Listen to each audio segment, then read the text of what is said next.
காசு பணம் இல்லாதவன் ஏழை மகன்தான். அவன் காட்டோரமா ரோட்டோரமா படுத்து தூங்குறான். சொத்து சொகம் உள்ளவனோ செல்வ மகன்தான். அவன் பஞ்சு மெத்த போட்டிருந்தும் முழிச்சு ஏங்குறான்.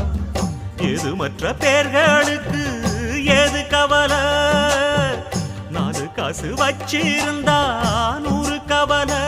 இங்கு ஆசை வச்ச நெஞ்சுக்கெல்லாம் அமைதி இல்லையே. என்ன வேலை அது என்ன வேலை, மன நிம்மதிதான் இங்கு என்ன வேலை.